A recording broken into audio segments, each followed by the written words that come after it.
என்னுடைய பெயர் அகமது கபீர். கோவை மாநகராட்சியினுடைய 86வது வார்டு மாமன்ற உறுப்பினராக இருக்கேன். என்னுடைய அருகில் தமிழ்நாடு முஸ்லிம் முன்னேற்ற கழகத்துடைய மாவட்ட செயலாளர், மாவட்ட பொருளாளர் முஜீபுர் ரஹ்மான், சிராஜுதீன், முன்னாள் கவுன்சிலர் சகோதரர் சாதிக் அலி, மாவட்ட துணை செயலாளர் ஆசிக் அகமது மற்றும் இந்த பகுதியைச் சேர்ந்த எங்களுடைய இந்த பகுதியினுடைய நிர்வாகிகள்லாம் இருக்கிறாங்க. இந்த இடத்துல இன்றைக்கி ஒரு அறிவுசார் மையம், நாலேஜ் சென்டர் ஒன்று நம்ம தொடர்ந்து நம்முடைய மாநகராட்சியிலேயும் தமிழக அரசுக்கும் கோரிக்கை வைத்ததன் அடிப்படையில் இன்றைய தினம் ஒரு அறிவுசார் மையத்தினுடைய தொடக்க விழா நிகழ்ச்சியில் நாங்கள்லாம் கலந்துருக்கிறோம்.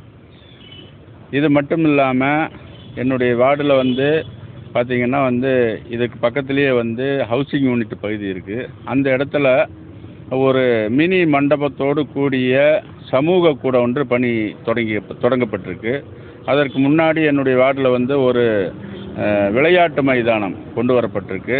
அதே போன்று அதை ஒட்டியே ஒரு கபர்ஸ்தான் கூட நம்ம ஏற்பாடு செய்து அதனுடைய பூர்வாங்க பணிகள் அரசின் மூலமாக வரக்கூடிய அந்த உத்தரவுக்காக நாங்கள் அதனுடைய பணிகளை நடந்து கொண்டிருக்கிறது. பொதுவாகவே திராவிட மாடல் ஆட்சியில் எங்களோடு நாங்கள் அவர்களோடு கூட்டணியாக பயணிக்கின்றது காரணத்தினால் நாங்கள் கேட்கின்ற இங்கே மக்கள் பயன்பெறக்கூடிய அனைத்து தேவைகளையும் இந்த திராவிட மாடல் அரசும் கோவை மாநகராட்சியும் செய்து கொடுத்து கொண்டிருக்கிறது. இதை செய்து தருகின்ற தமிழக முதல்வருக்கும் மாநகராட்சி அதிகாரிகளுக்கும் மாநகராட்சி மேயர் அவர்களுக்கும் துறை சார்ந்த அதிகாரிகள் அனைவருக்குமே எங்களுடைய அமைப்பின் சார்பாகவும் இந்த இடத்துல இருக்கக்கூடிய பொதுமக்கள் சார்பிலையும் மிக்க நன்றிகளையும் தெரிவித்துக் கொள்கின்றோம். அறிவுசார் மையத்தினுடைய மதிப்பு 99 லட்சம் ரூபாயில் லைப்ரரியுடன் கூடிய அறிவுசார் மையம் இதனுடைய பணிகள் இப்போது தொடங்கப்பட்டிருக்கு.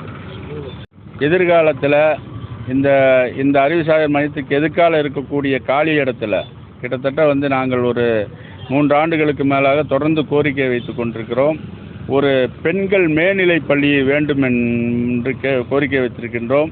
அதற்கான பணிகள் நடந்து கொண்டிருக்கிறது. அதற்காக நிலம் 3.5 ஏக்கர் இந்த மாநகராட்சியினுடைய இடம் ஒதுக்கப்பட்டிருக்கிறது.